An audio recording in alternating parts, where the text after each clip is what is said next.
दोस्तों legal and legal में एक बार फिर से आपका स्वागत है।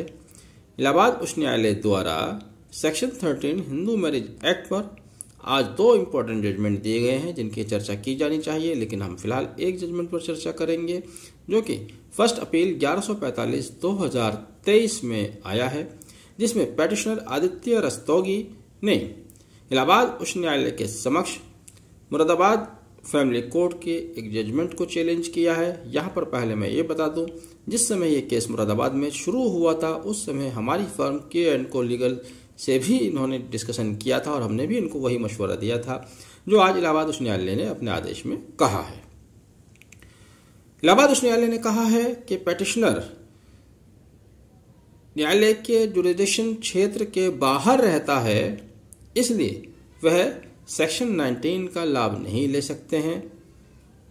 यानी कि उन्होंने मुरादाबाद फैमिली जज द्वारा दिए गए निर्णय को सही ठहराया। दरअसल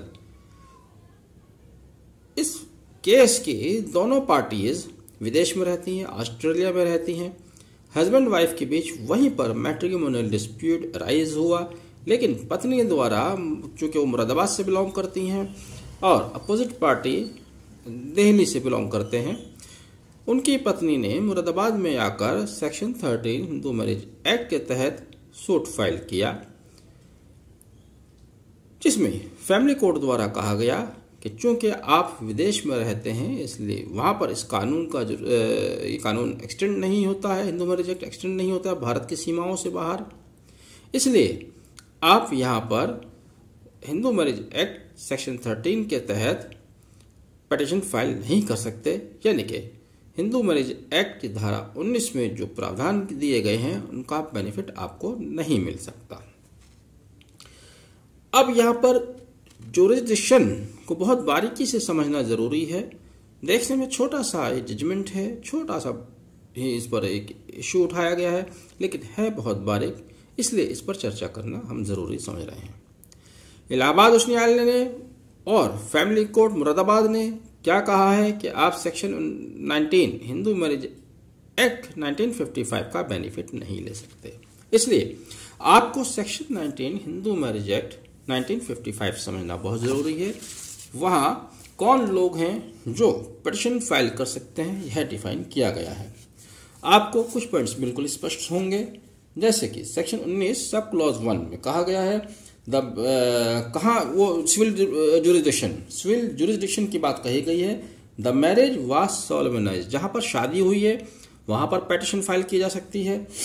दूसरा section 19 sub clause 2, the respondent at the time of the presentation of the petition reside, जहां रेस्पोंडेंट रहता है, रेस्पोंडेंट जहां रहता है यानी कि अब रेस्पोंडेंट तो ऑस्ट्रेलिया में रहता है। तीसरा the parties to the marriage last reside together, दोनों पार्टीज शादी के बाद आखिरी समय कहाँ रहे थे, ऑस्ट्रेलिया में रहे थे, इसलिए भी इनका क्षेत्राधिकार भारत का नहीं बनता। थर्ड ए, यह समझना आपके लिए बहुत जरूरी है, जिसको इंसर्ट किया गया था एक्ट नंबर 50 2003 23/12/2003 को। इसमें कहा गया है in case the wife is petitioner, अगर वाइफ पेटिशनर है, वाइफ पेटिशनर है प्रेजेंट केस में, where she residing on the date of presentation of the petition, जहां पेटिशन फाइल करने की तिथि को वह रहती है। देखिए झगड़ा इसी बात का था। अब पेटिशनर ने यह कहा कि भाई जब उन्होंने एप्लीकेशन मूव की सेक्शन 13 की, उस समय वह भारत में रह रही थी।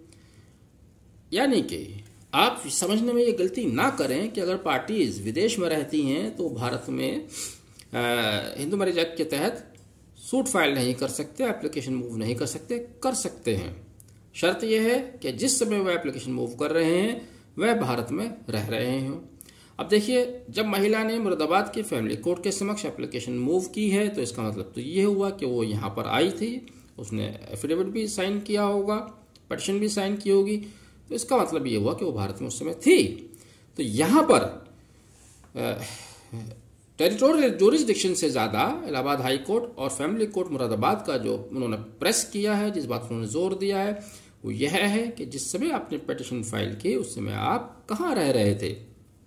अब उन्होंने भारत में होते हुए भी उसको भारत में रहने की बात को अस्वीकार कर दिया जिस तथ्य पर वो आए थे। उनका मानना है, न्यायालय ने कहा भी है अपने आदेश में कि आप ऑस्ट्रेलिया में रहते हैं, बीच बीच में इंडिया आते हैं, बात ठीक है, लेकिन इसका मतलब ये नहीं होता कि आप भारत में रह रहे हैं। यानी कि अगर कोई व्यक्ति विदेश में रहता है, साल में 6 महीने में 3 महीने अगर वो आता है और चला जाता है, तो इसको न्यायालय ने के अनुसार रहना नहीं माना गया। 12 आगे बढ़ते हैं, चौथा भी समझ लीजिएगा। The petitioner is residing at the time of presentation of the petition in a case where the respondent is at that time residing outside the territories to which this act extend। और आगे उसके गुमशुदा या मृत्यु की बात है, उसको हम नहीं पढ़ रहे हैं। यानी कि आगे भी यही कहा गया है कि अगर वो विदेश में रहता है लेकिन जिस समय पिटीशन फाइल की गई है देश में रहता है, तो वह यहाँ पर पिटीशन फाइल कर सकता है। तो यहाँ पर जो विवाद है वो ये है, जो साबित करना था कि जिस समय आपने पिटीशन फाइल की, क्या आप भारत में रहते थे या नहीं रहते थे। आप भारत के बाहर रह रहे हैं तब तो कोई इश्यू ही नहीं है, तो एक बहुत माइनर सा फर्क है जिस पर फैमिली कोर्ट मुरादाबाद और उसी को अपहेल्ड किया है इलाहाबाद हाई कोर्ट ने। लेकिन यदि ये सुप्रीम कोर्ट जाएगा तो ये जजमेंट रिवर्ट भी हो सकता है, ये फैसला बदला भी जा सकता है यदि पक्षकार ये साबित करने में कामयाब हो जाए कि वह भारत में रह रहा था। सिर्फ उसको साबित करना है जिस समय उसने पिटीशन फाइल की उस समय वह भारत में रह रहा था। अगर वह साबित कर पाता है तो उसकी पिटीशन यहाँ पर मान्य होगी। अगर वो सुप्रीम कोर्ट जाता है तो मुझे लगता है कि यहाँ पर बहुत माइनर सा डिफरेंस है जिसके आधार पर उसको बेनिफिट मिल सकता है। ये बात समझना नए बच्चों के लिए बहुत ज़रूरी है। बहरहाल आपने वीडियो आखिर तक देखा, thank you, have a nice day.